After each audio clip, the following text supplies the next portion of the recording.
Hello, my name's Julian Edgar and I'm the author of this book, Modifying the Aerodynamics of Your Road Car. What I want to do in today's video is talk about 5 ways you can reduce your car's aerodynamic drag. But I want to start off by looking at ways you should not do it. First rule, don't waste your time doing trivial modifications. People spend time doing a whole bunch of stuff that in totality might add up to about a bee's dick of change. Why waste your time doing that? So removing wipers, well, how are you going to even see where you're going in the rain? Streamlining the antenna, really? You think that's going to make any difference at all? Putting sealing strips under the hood or the bonnet around the edges. Now at least that's got some sort of physics behind it, but are you going to see any change? No, you're not. And what else should you avoid doing? Don't waste your time following imaginary best shapes. You know, if you were building a car from scratch, all of these different shapes, they've got drag coefficients as a shape, not as a car, as a shape, around 0.15, 0.16. If you were starting from scratch, yes. But those shapes have got nothing to do with the modifications that you would make to your existing road car. Copying bits of that shape as extensions and spoilers, it's all just ludicrous. And if you're rolling your eyes and saying, well, of course it is, you should see how some people really believe that following an imaginary shape is somehow going to be a panacea, a solution to their ills. If it was easy as that, aerodynamic textbooks would be 2 pages long, and they're not. So what actually works? Well, undertrays. Undertrays make a substantial difference to the aerodynamic drag of cars. Changing cooling flow, basically reducing the amount of air that's going through the radiator, decreases drag. Smoothing of wheels unambiguously does so, unless you've already got smooth wheels, when of course it will make no difference. Adding separation edges if there are no separation edges already, and the use of a rear spoiler. And that last one appears very, very rarely, and yet is highly achievable in terms of reducing drag on a variety of car shapes. So let's take a look at what really works. The first thing is if your car has a rough underfloor, fit a full smooth undertray. Now here's Nate's over here. He's done the whole of the underside of the car, including covering the exhaust. I don't recommend that normally, but this is a diesel, so it'll actually have fairly low exhaust gas temperatures. Here's a standard Prius, and you might think, well, that looks pretty rough, but look how it's got a rear undertray there. It's got 2 side undertrays there, leaving the exhaust free, and it's got a front undertray there. And the slight dips and depressions make almost no difference. It's going to be well within the boundary layer.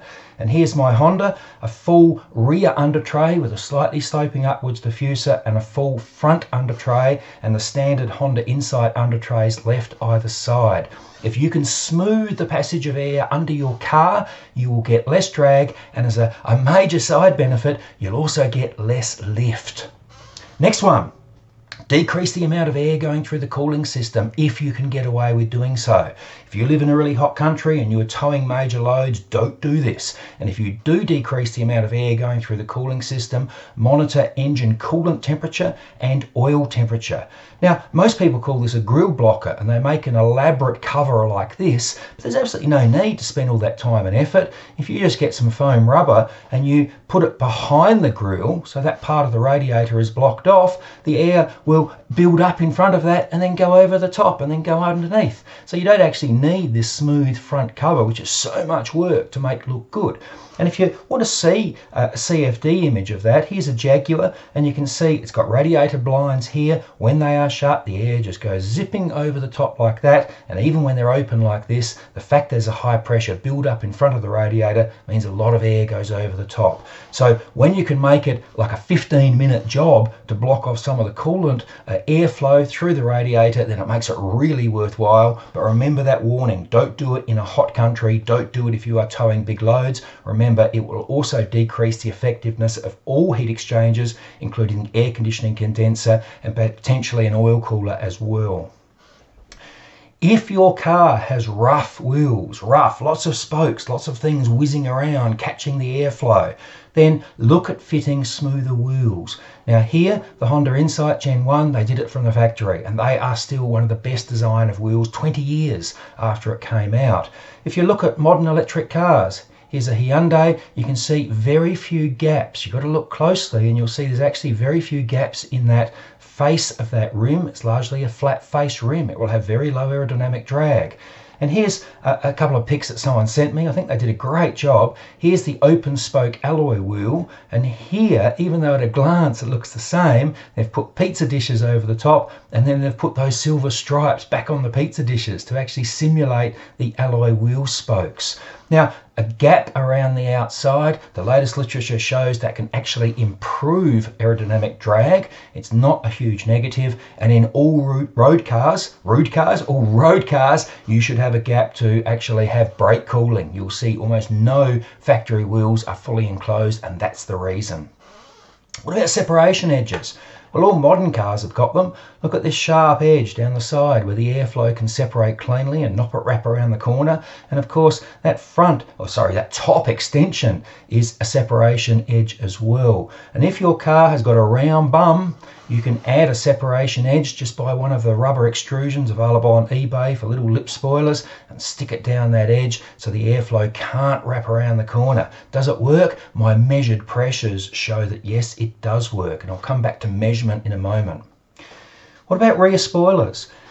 Let's start off by looking at a sedan, at a notchback.